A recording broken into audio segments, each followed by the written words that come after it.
Oh, hi, Rachel. Hi, everybody. Welcome to December 18th. Gosh, a week before Christmas. A week before Christmas. All through the house. So exciting. So fun. Are you ready, Rachel? So close. Yeah. So close. Yeah. Yes. Yeah. And how about you? Yeah, ready or not, here we come. But yes, I have a few little surprises up my sleeve. Oh, that's so fun. We actually have a surprise too for our kids. We're very excited. Okay. Yeah. Yeah. It makes the waiting, I feel like a little kid again. Like I can't wait for Christmas to get here, and I'm feeling antsy and yeah, it's very fun. Yeah, and you know what? I think I'm my mother's daughter in this way because my mom has a hard time keeping a secret. And I guess I do too. I do too. So I have to tell at least one person about my surprise. Are you going to tell us? No, I'm not going to tell you. Sorry. That would go out to the world. Yes. Yes, I've learned my lesson there one or two times. So, all right. Well, so Rachel, I noticed you're wearing an interesting sweatshirt. Tell me about it. You know, I'm hoping I can show it to you. I feel like I was going to wear my normal holiday sweatshirt since this is the last, or sweater, since this is our last podcast episode of the year. Oh my goodness, it is. Yeah, the holidays are right around the corner. And then I decided, why be so cliche? Why not bring the people something they really, really want? Oh. And who doesn't want a good wolf sweatshirt? Okay, I gotta see it. Yeah, wow. So, okay. Wow, yeah. Tell us about that wolf sweatshirt there. It looks like a couple of wolves. It's just a classy situation of what this is. Okay. It's a very classy situation. My kids are younger, and these are hot commodities. It's a way of being ironic. So like a lot of the really strange clothing that's sometimes worn in the world has become super cool to wear. And so I was gifted this a couple years ago for Christmas. And you know, it's like something you would see on Napoleon Dynamite, or right. You know, one of these. Yeah. Anyway, so for everyone who understands, it makes me feel like I should run out and get a sweater. You really should, because it's come right back. When you wear it, everybody knows you're being ironic. Oh, okay. You're not wearing it because you really think it's great. Like, this isn't my normal style. But you should know that. So,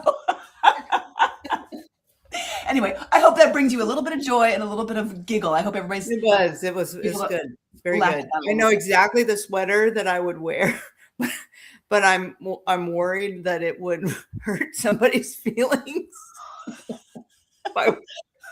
Right. We have to be careful, because for some, the wolf sweatshirt is. But you know, they can embrace it now because it is super cool. It is very so cool. Pop culture. I like it. I like it. It's great color for it. So, all right. Well, we've been talking about different healthy hacks, and really, and I think we said ad infinitum that it's not shortcuts. They're not like, cutting things out. It's actually focusing on the non-negotiables. It's really just really developing a protocol, and it's that a little bit of little I don't know, tips, tricks, little things that I keep in my mind, these little mantras that help me stay doing what is the best thing for my body to stay healthy. Yeah, we've talked about nutrition, we've talked about movement, we've talked about sleep, and it's holiday time. So now we're kind of talking about those things that I want to keep in mind as I'm approaching all of this holiday fun, festivity, food, and, friends, family, and all the stuff that hits us. And how do I enjoy it and stay healthy? Is it possible to really enjoy and Mm. finish the year strong and healthy. Yeah. Yeah, you had a lot of F's there. That was pretty great. Fun, family, festivities, um, fun, family, festivities, frolicking, Food. Yeah. food. Yeah. So many good F's. And I think that what a great question to ask, which I think when we approach life in this way, can I have a little bit of this and also this? What does that look like? And I think the answer is always yes, so long as the expectations are reasonable. I can't have all the food, fun, and frolic and also be 100% on track and healthy. So you can't have both 100%. But I can maybe find a way to balance that a little bit better. Maybe you find a way to have a little bit of this and end off a little bit better. You know, my goal every year is a little bit better than I did last year, or a little bit better than I used to do, or you know, can I still feel proud of my choices and in control, kind of showing up and being present. Right. Yes, showing up and being present, staying aligned with the values that I've been working on all year, and then enjoying all that the holiday has to offer. And maybe that looks like something a little bit different. Yeah. Yeah, and I think that the first step to doing that is thinking about it, like what we're doing right now. We're talking about it, and if you're listening, then you're thinking about it, and then designing your holiday identity. What's the holiday? What's your plan? How do you want to get from today, December 18th, until January 2nd? And it really does deserve some time to think about it, whether you just mentally process, but I think even better to write it down. Who do I want to be when I show up on January 2nd? What will make me proud of myself?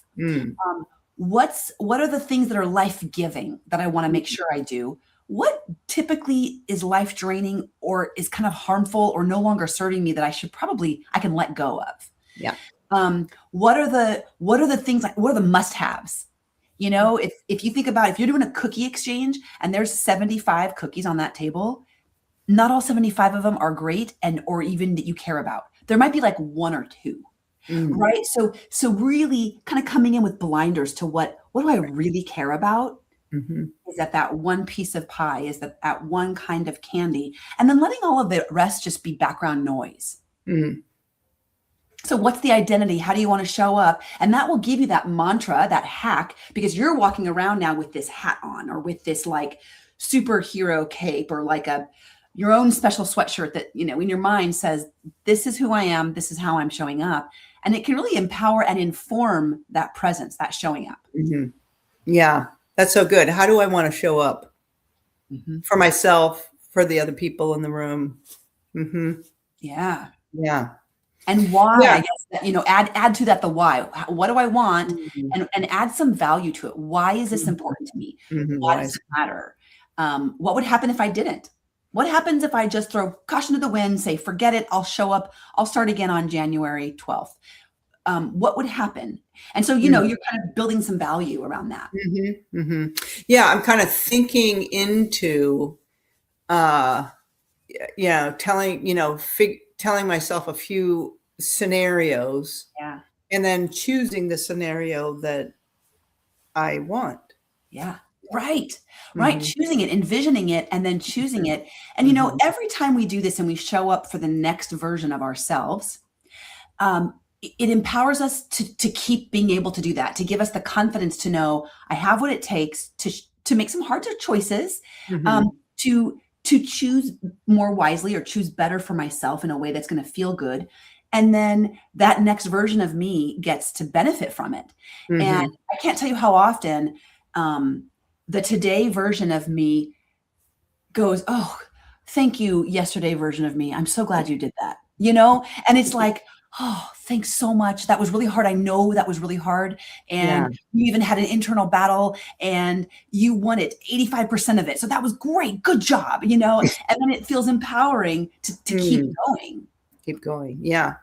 And you know what, Rachel, I know we said a lot of this was about fun and family and frolic, but I have to I have to also acknowledge that sometimes these get-togethers are not a lot of fun, Mhm. right? I mean, there might be Uncle Bob over there who always shows up in negative town, and then Yeah. there might be cousin Joe over here. I'm not okay, or Jill, whatever.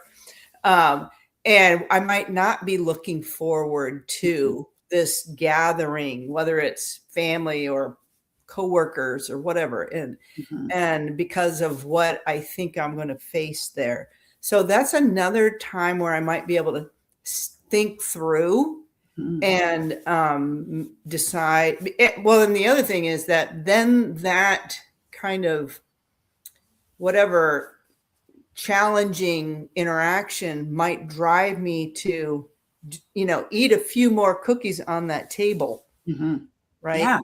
Mm-hmm. Yeah, anxiety and stress are very contagious. Mm-hmm. So the energy that someone else brings or a certain situation brings, or even the lack of us of sometimes people are more alone in the holidays. Mm-hmm. Mm-hmm. All of this brings an energy that tends to be full of some anxiety, some fear, some worry, and that's very contagious. We can catch it and kind of take it on and then become ourselves more anxious or more Mm-hmm. stressed or more worried. And Mm-hmm. then we're stuck with an energy that we oftentimes will emotionally eat or Mm-hmm. drink or Mm-hmm. sometimes shop those Mm-hmm. emotions away or Yeah. sometimes argue those emotions Yeah. away Right. or Mm-hmm. we just don't show up as our best self because we're Mm-hmm. trying to comfort those emotions, try to Mm-hmm. try to not feel them. Yeah. And yeah, it typically leads to behaviors or actions that we look back the next day and go, "Oh man, that got the best of me. Mm-hmm. I got wrapped up in it, or I wasn't feeling fully present and aware." Mm-hmm. Right. Yeah. Yeah, so having a plan, Mhm, maybe thinking through some scenarios, kind of envisioning what, the best case. Um, and for me, one of those things is whenever I go to a situation, I mean, maybe not to a dinner or whatever, and I think we've said this before, but if I have eaten healthy or been on, followed my usual protocol, chosen whole real food before, and, nourished my body mhm. the usual way, I will show up better, at this Yeah. function. Yeah. Yeah, for sure. Yeah, Mhm. there's so many things we can do. So we can start off with an identity. We can start off with the why and how we want to show up. We can choose, be planning for this event by Mhm. choosing healthier habits or trying to stay on track as much as Mhm. possible. Make it, today's a normal Thursday. There's Right. nothing special about today. So Mm. why not show up today for yourself in the way that you would normally on a Mhm. Thursday? Mhm. Eating your normally healthy breakfast, doing your movement, connecting with yourself or your family, you know, engaging in stress relieving activities or meditation or prayer, Mhm. um, Mhm. going to bed, at your normal time, Yeah, yeah. showing up for yourself so that like if I'm thinking, okay, Saturday we've got this Christmas party, well then what do I want to do Thursday to kind of shore up strength, resilience, health, Mhm. energy so that I can show up stronger. And really, then it becomes something you don't really want to give away. Mm. How much of my health am I willing to spend here? Mhm. How much do Mm. I really want to give away? Because I know it'll cost me something, Mm. and that's okay. But how much do I want it to cost me? Do I want to wake up Sunday morning feeling like I got hit by a truck, bloated, sick, sleeping in, can't get up, hungover for, it's not, and sometimes it's not alcohol hungover, it's food, Yeah, sugar hungover, yeah. sugar over. Yeah. Yeah. So what do or just that hungover feeling when you didn't get enough sleep, Mhm. out Right. way too late and you're exhausted. Yeah, yeah. Um, but yeah, so shoring up some of the healthy actions in between events, Mm. if you can plan Mhm. ahead a little bit. That's a Mhm. great strategy. Mhm. Yeah. Yeah, that's good. Well, you and I were both watching it was a sermon actually, but it was kind of Mhm. kind of like a podcast, and he was talking about anxiety and how it's contagious and how to not take it on yourself, Mm, how to not have to mirror those behaviors or feel mhm. like, I wish I had my notes in here with me. Do you remember some of the actions Yeah, you had? yeah. Well, I mean, one of the things that he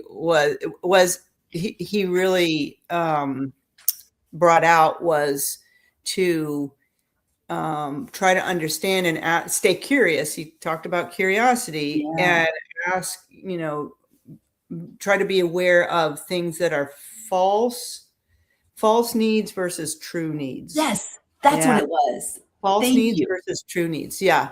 Mhm. And so, for example, maybe I'm hosting a party and, my whatever the thing I was baking didn't turn out Mm, perfectly, or people don't show up on time, or they didn't right. bring what I asked them to bring, so, and I get all whatever, or, people are talking about politics or something like that. And, Yeah. yeah. And so, um, so I'm picking up on some of that energy, and my false need is maybe that I'm not that I need to control Mhm. this.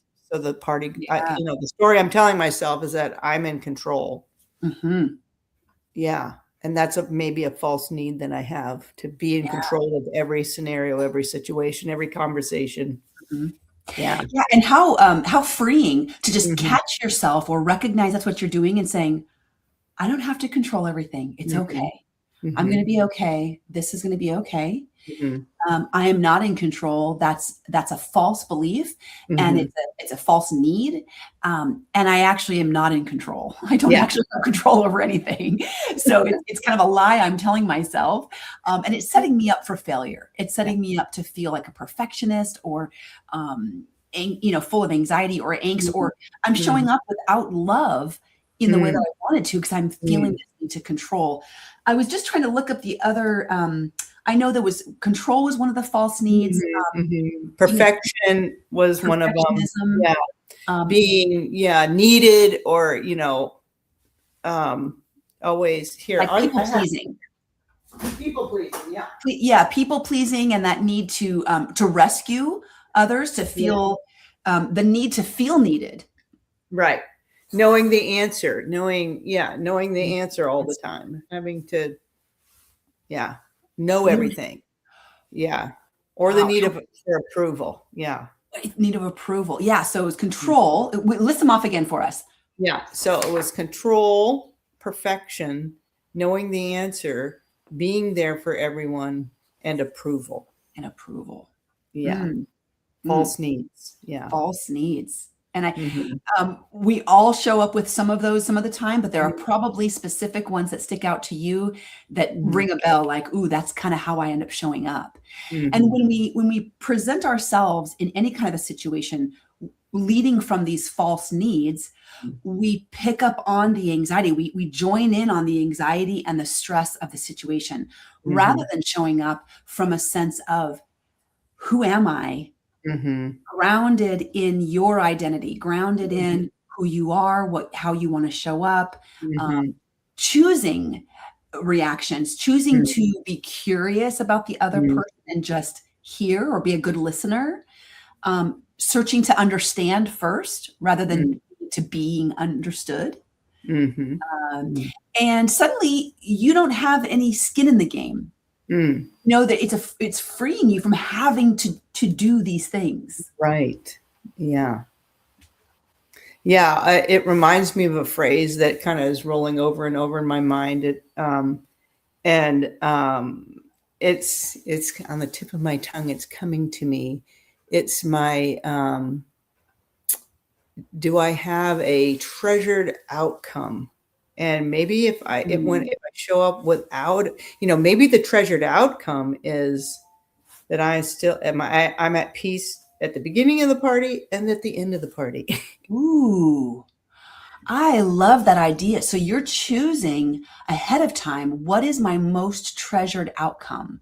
Mhm. That's a measure of success because Mhm. that indicates what will feel like a successful night. Is it that I feel at peace both at the beginning and at the end?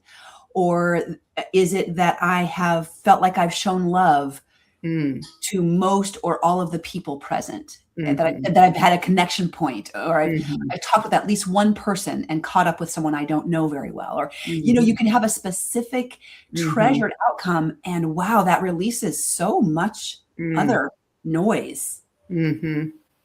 Mm. Yeah. Yeah. Yeah, good. I think we could probably agree that most people, when they're thinking about that right now, their treasured outcome isn't likely the results we often get when we're not paying attention, Mm. right? I don't think usually people go into a holiday like, I hope I eat so much that I'm sick and can't move. No one treasures that. It's not a choice we want. So we don't intentionally go into it, right? Or I hope I make so many people mad that Yeah. everybody's crying at the end of the night. Or Yeah. whatever. Like these are not what we want. And this is Yeah. why we show up time and time again afterwards, frustrated, feeling overwhelmed, off track, discouraged, disappointed with our choices. And there is a different way. What we're talking about here is choosing a different way, Mm. not perfection. That's Mhm. really not ever the goal, but Mhm. to choose, like you said, one or two treasured outcomes that you'd like to kind of Mhm. intentionally focus on and plan Mhm. for. And then what Right. if you did that? What if it was just that Yeah. and no other expectations? Ooh. Good. Mm. Mm. I like it. I like Yeah. it. It all has to do with me, and the treasured outcome can't be like how the person responds or right, Right. because I can't control that. Yeah. I can't control that. It's Yeah. how I am showing up. Yeah. Which means you're in charge. You're in control Yeah. of you. Yeah. Mhm. Of Yeah. me. Yeah. Well, Rachel, this is our last one. Were there any other, I think there was one other thing that you wanted to really encourage Ah, people, yeah, about. yes. Mhm. I've been thinking a lot about the Mhm. holidays, Mhm. going through this holiday challenge that I'm running. And um, next week is the final theme of Advent, which is love. And of course, in the holidays, we want to love, and we show love more than any other way I hear people talk about. They show love with food. That's, Mm. I think, a common thread that crosses time, and Immemorial, it's yes. immemorial. It is Yeah. every culture, it is every people group, it is Mhm. every tongue and tribe and nation. Mhm. And so there's something to that. It's really beautiful. It's really important. Um, Mhm. and that's on the one hand, right? And then I've got this opposing part of me that says, yeah, but is it love when the things we're feeding each other don't serve us well, or Mm. are harming our bodies, Mhm. or at least not loving our bodies? Sometimes foods are just kind of neutral, but I'm not trying to put a bad or a good thing onto food Right, sure. and cast any shame. There's no blame or shame. Mhm. I just got to thinking, what if we started to change the tradition Mhm. of the culture, of our family culture? We can only be the change agent for ourselves and for the people around us, not the whole world, right? It starts here. So what if I thought of myself as a change agent or a role model for healthy changes in my family when it comes to food, traditions, even movement, right? Going for a turkey trot on Thanksgiving, for instance, is a great. They didn't, this hasn't always been a thing, but now more and more people are getting up and moving on Thanksgiving Day. Mhm. Mhm. This is the new tradition. So, what Yeah. are ways I could add Mm. healthy choices? And so, one way is to just take maybe one recipe and give it a healthy upgrade. So Mhm. tweak some of the ingredients. Look online. What's a better option to replace this? Or if I could cut out some of the sugar, what could I do instead? And oftentimes it's things like add applesauce or different fruit purees, Mhm. things that are not ultra processed. So one way is to give a recipe that's traditional for your family a little bit of a boost, a little healthy upgrade. Add more protein, add more fiber, see if you can remove some of the sugars. Another option would be bring a healthy option to an event you're coming to, Mm. right? All the garbage will be there and fully represented. Yeah. We know this, right? But more often than not, there are not enough healthy options, and people are Yeah. looking at the table going, whoa, I don't feel good. Where's the celery? You know, like they want to eat something like sort of clean and fresh. So you be that person and bring that dish. Yeah. Um, or, you know, if it's just at your family table and you're making all the normal traditional things in the standard way that great Mama Jill made, what if you also just snuck in a plate of broccoli? Hmm. Or you just sneak this random bowl of greens in there, or, you know, it could just be something simple. What ideas do you have for kind of Well, making that? you said an upgrade. I saw, I have changed up my fudge recipe. Ooh. Yeah, because fudge is a thing that people really want and love. And so I have found a way to reduce sugar and, use cacao, 100% cacao. So instead of Dutch process, I'm using cacao, and then changing out the fat a little bit. So yeah, and it's delicious. And I've had zero pushback Mhm. on that. This is what's interesting about this is that when we do this and we show up, and it takes bravery, you guys. I'm not pretending like it's easy. It takes a lot of courage to show up with something that's not the norm. But most people report back that nobody really cared. Nobody gave pushback. And in fact, they felt better. They were curious about how good it tasted and how they were able to make something still taste so good. It didn't make them feel as crummy. And then suddenly this has given this person permission to do the same thing in the Yeah. future, or to be brave, try different recipes. You know, it really starts to rehab our taste buds. Once you have that healthier version of fudge, you go, you do that a couple times, you go back to original fudge, and you're going to be kind of, bleh. Yeah. No, it's going to immediately make you remember why it didn't feel good. Yeah. Yeah. Yeah. I So love that. yeah. I was going to say something else. Oh, well, how are you doing on time, Rachel? You got a couple minutes. Yeah, Yeah. a couple minutes. Well, should we segue to how are you taking care of yourself? This is a regular Thursday. So what's for dinner for you for Thursday? Yeah. So I have resisted. I've been trying to resist. I'm really craving Christmas cookies because it's my one thing that I love at Christmas time, but I haven't purchased any. I haven't made them yet. And I'm really trying to keep that isolated to Christmas Eve, like just this small section. So I'm really trying to stay on track for all the days leading up. Today is a normal day. I'm still getting to the gym. I went to bed early last night, got up early this morning. Dinner tonight is, we actually have our small group gathering, and I'm making olive oil plant-based chocolate mousse. It's a whole new recipe based on a Zoe podcast I listened to about olive oil and how it has these incredible properties and immune system and anti-inflammatory, all this fun stuff. Anyway, I'm bringing that, and I'm bringing a green chop salad. So everything in the salad is green. It's just green upon green upon green. Yeah. It'll be really fun. So I don't know what everybody else is bringing, but those are my contributions. Oh, cool. Yeah. Nice.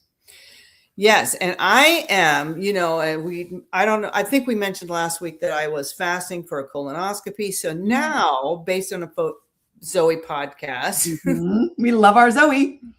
I am reseeding. I thought clean slate, right? Yes. I got a clean slate. So I am reseeding, and I'm eating 5 fermented foods every day.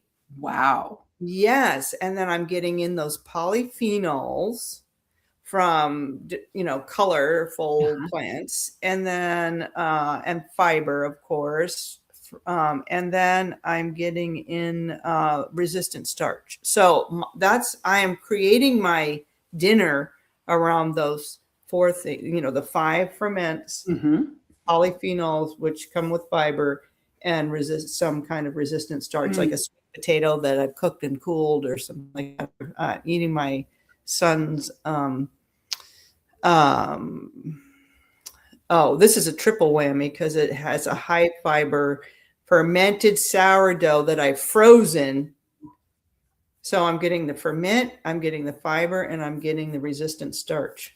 Ooh, that sounds amazing. And I love the intention behind starting fresh from a colonoscopy. It's really, it's like a little bit of a clean slate. And the gut and the body is starving Mhm. for nutrition. It's saying, Mhm. okay, you've been fasting. I'm ready. Let's grow. Let's Mhm. build. Let's strengthen. Mhm. What are you going Yeah. to give me? And we have a huge opportunity. And so often people just go for the burger and fries because they're so Mhm. hungry. Right, right. And man, I understand the concept, but when we think about our gut as having been just, empty for so long and everything's cleaned out, what can we reintroduce Mhm. intentionally? That feels Yeah. empowering. Yes. So that I've been very motivated to stay I bet. reseeding and feeding and, all the good stuff. So, Yes, I love yeah. it. I love Yeah. it. Okay. Well, I hope everybody is feeling a bit of inspiration and motivation from our conversation. They're feeling like they've got some new holiday hacks and concepts to get them through the holidays, and also thinking about ways to be a change agent or Mhm. a role model in their family traditions to kind of give a Mhm. little healthy boost, a little health upgrade Mhm. Good. to the holidays. Yeah. Right. Okay. Well, everyone, happy holidays, Merry Christmas, Happy Yes. Hanukkah. However you enjoy the rest of the 2 weeks of our year. Yeah. Yes. We'll see you in the new year. Sounds good. All All right. right. Stay Take care, healthy. everybody. Bye-bye.